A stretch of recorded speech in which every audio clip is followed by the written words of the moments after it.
Righto, today what I want to do a little video on is a subject that I get asked pretty much every time I talk to anyone about solar, and that is, are batteries worth it yet? Well, depends on what you want the battery for, and what I've found over the years is there's generally three types of buyers of batteries. You've got those that need it, those that want it, and those where it makes sense. So what am I talking about there? Okay, so need it. Good example of that is rural properties where they have a lot of power outages, they're working from home, or they want it for firefighting, that sort of thing, emergency, because rural situation, if they lose power, which is usually one of the first things that happens if there's a fire in the area, if they lose power, they're going to lose communication, they're going to lose water because they've got pressure pumps. So obviously fighting fire, water, pretty important thing. So I do a lot of especially Tesla Powerwalls and SunGrow three-phase systems for rural clients who need that backup power for their own safety. Want it.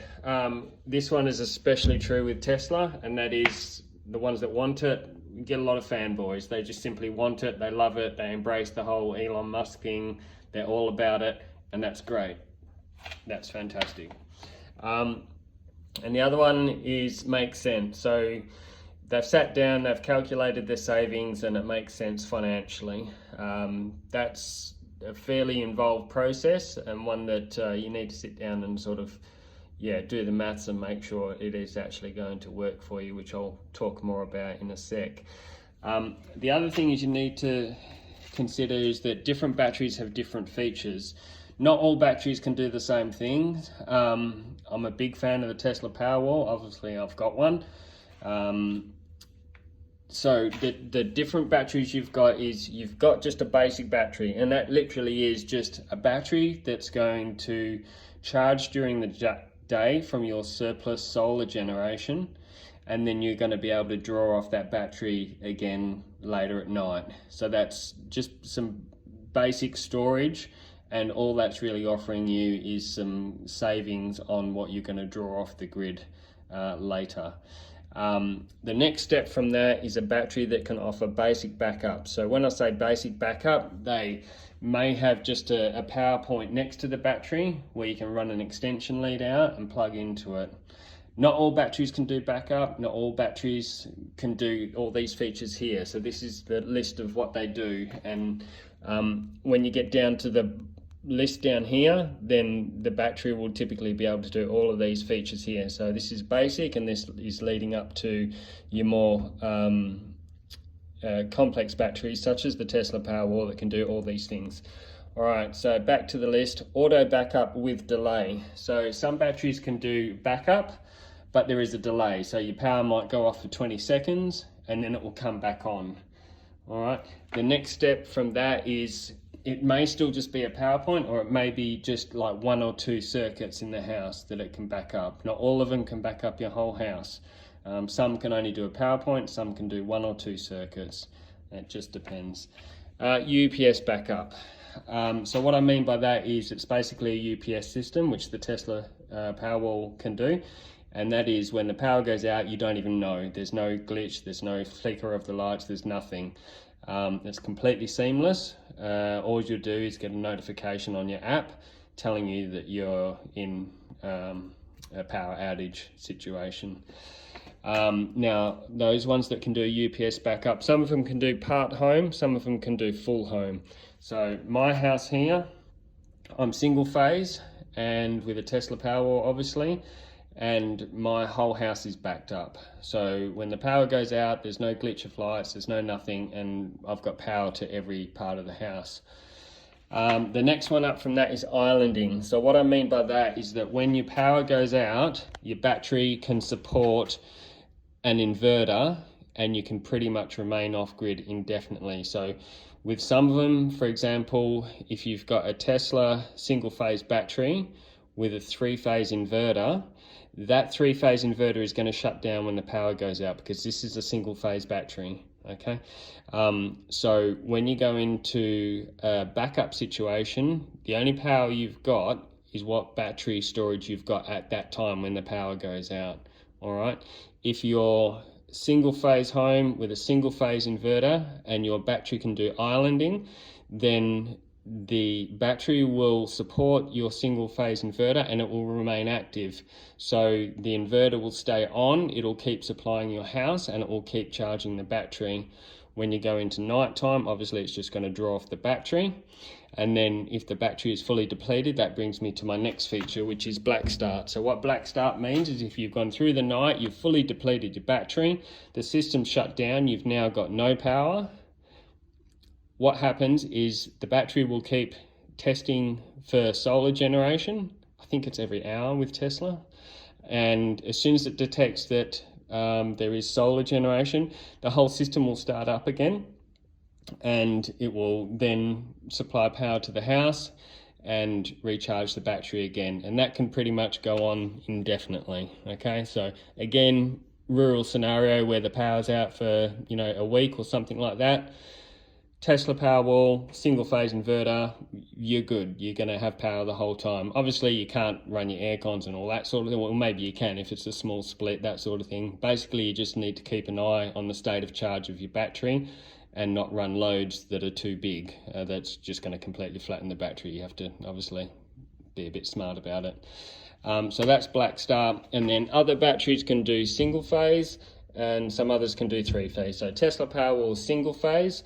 The SunGrow system, which I've featured in another one of my videos, that is a three-phase battery system and inverter, so that can do all of those features above that as well, which is also a wonderful product. So again, back onto the initial subject, are batteries worth it yet? You've got all that to consider, why you want to buy it, okay, what features you want from it. Now, a lot of people send me text messages with they've got a letter in the mail telling them there's a battery special in their area or there's some promotion or something like that. Most times those letters are just, there's no genuine intentions there. They're just obviously trying to sell you a battery. There is no special, there is no government subsidy, there's nothing like that. They're just using clever marketing. And a lot of the times those batteries sound quite cheap.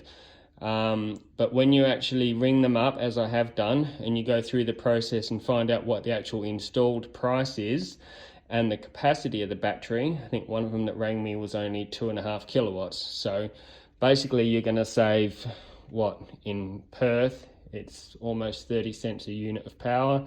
So if it's 2.5 kilowatts, you're saving, what, 75 cents a day. And that battery, the total install cost is going to be, I think for this particular one was $6,000 or $7,000 to save 70 cents a day. I mean, that's just crazy. Why would you do that? And they will have none of these features. It will just be a basic battery. So those letters that you get in the mail and that sort of thing, scrunch them up, throw them in the bin. If you're in doubt, give me a call, send me a photo of the letter and I can run through it with you. Calculate your return. So if you've got an existing solar system, the first thing you need to look at if you're going to get a battery is, do you have enough surplus solar during the day to actually charge the battery? If you've got a tiny solar system and you're using massive amounts of power and you think, I'll get a battery to save money on my power bill, well, that's not necessarily going to work if the battery can't charge up. You need that surplus solar. One way you can do that is to have a look on the back of your power bill and have a look at your exported power, and then divide that over the amount of days that your power bill's for, which in Perth, WA, is typically 60 days. So that will give you an idea as to what surplus power you have to charge a battery. The Tesla Powerwall is 13.5 kilowatt hours, so you need at least 13.5 kilowatts of spare surplus solar to charge that battery. Okay. There's another wonderful product called Solar Analytics down the bottom there, which I include with all of my solar systems. I include it for many different reasons, but one of them is because it does have the ability to calculate your battery savings. So I'll just come over here to this one. This is the Solar Analytics dashboard. And this is the solar generation and the consumption for this particular house on Thursday, 17th of March. Now I can remove the consumption there. So that's just the solar production. Now I add the consumption back in, and that's where we get the brown. So the yellow is the solar production and the purple is their consumption. And obviously yellow and purple mixed together, you get brown. So you can see here, there's plenty of spare solar production on this property, okay? But Solar Analytics goes another step, and it removes all the guesswork for you, because it actually does calculate whether a battery is worth it for you or not.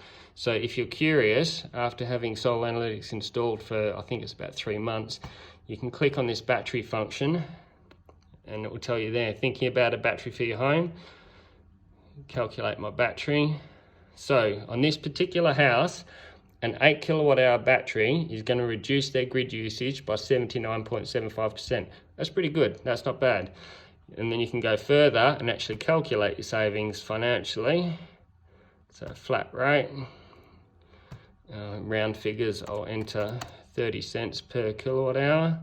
It's roughly what we get charged. Calculate savings now. Okay, so savings per year, $530. Okay, so then you can work out how long you're going to stay in the house for against the cost of the battery, and work out whether it's financially viable for you.